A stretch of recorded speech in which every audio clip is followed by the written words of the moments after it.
Assalamualaikum warahmatullahi wabarakatuh. Alhamdulillahilladzi samma nafsahu bil mutakabbir. Asyhadu an la ilaha illallah wahdahu la syarika lahul muqaddim wal muakhir. Wa asyhadu anna Muhammadan abduhu wa rasuluh. Allahumma salli wa sallim wa barik ala nabiyyina wa habibina wa syafi'ina wa maulana Muhammadin wa ala alihi wa sahbihi ajmain. Amma ba'du. Saudaraku yang berbahagia, alhamdulillah atas izin Allah kita kembali bertemu dalam sesi yang ke-11 kajian Asmaul Husna. Bismillahirrahmanirrahim. Al-hadasyara min Asmaul Husna Al-Mutakabbir. Yang ke-11 dari Asmaul Husna adalah Al-Mutakabbir, yang artinya Allah yang memiliki kebesaran, Allah yang memiliki keagungan, Allah yang berhak menyandang gelar takabbur, yang maha menyombongkan diri. Dialah yang mengakui bahwa kebesaran atau keagungan hanyalah miliknya. Al-Mutakabbir, dialah Allah yang melihat seluruhnya selain dia itu kecil dan hina, dengan menyandarkan zatnya yang mulia. Sehingga Allah memandang yang lainnya sebagaimana raja yang memandang budak-budaknya. Saudaraku yang berbahagia, orang yang berbuat takabur disebut mutakabbir. Merasa dirinya besar, merasa dirinya mulia, merasa dirinya punya kekuatan, merasa dirinya punya kemampuan, dan seterusnya. Maka tidak ada satupun makhluk Allah yang pantas menyandang gelar mutakabbir atau takabur. Kalau Allah yang takabur, itu kesempurnaan. Tapi kalau hamba Allah yang takabur, itu kekurangan atau keaiban. Saudaraku yang berbahagia, kenapa Allah dikatakan sempurna dengan takaburnya? Karena dialah yang menciptakan alam semesta. Di tangannya lah kerajaan segala sesuatu. Kepadanyalah kembalinya perkara seluruhnya. Tidak ada kesudahan bagi keagungannya. Tidak ada kesudahan bagi kesempurnaannya. Tidak ada kesudahan bagi kekuatannya.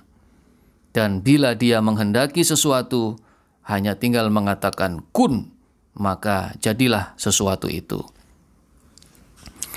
Allah Subhanahu wa Ta'ala disebut Al-Mutakabbir karena urut-urutan sifat yang dimiliki oleh Allah sebagaimana yang disebutkan dalam surah Al-Hasyr ayat 23.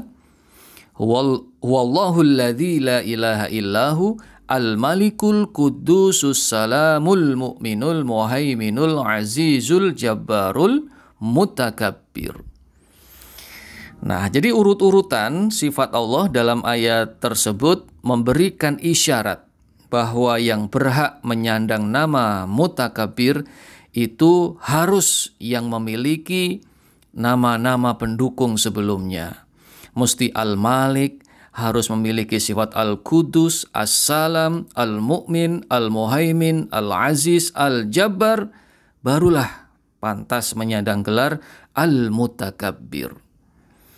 Dan itu tidak akan mungkin dimiliki oleh makhluk ciptaan Allah.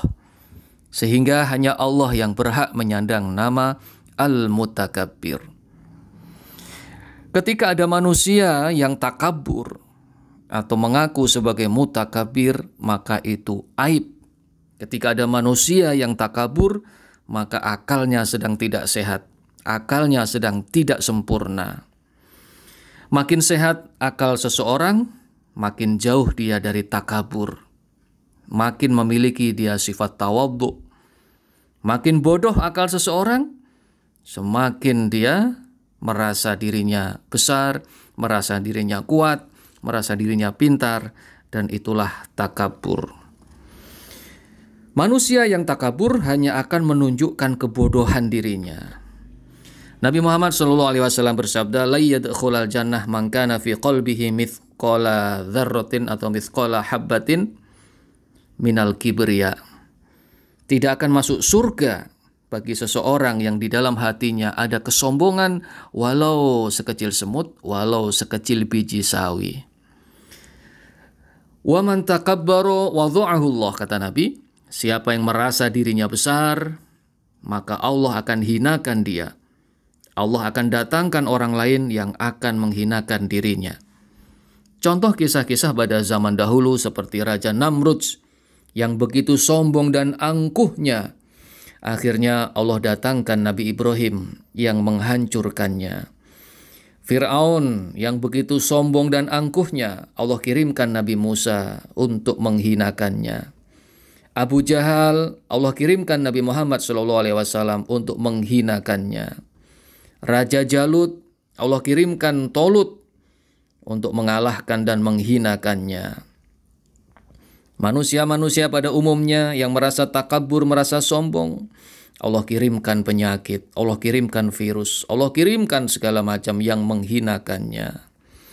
Saudaraku yang berbahagia, setiap yang merasa kuat akan Allah datangkan lagi yang lebih kuat yang bisa menghancurkannya. Saudaraku yang berbahagia, apakah iman atau buah iman dari al-mutakabbir? Manakala kita meyakini dan mengimani al-mutakabbir, maka akan membuahkan suatu perilaku yang pertama.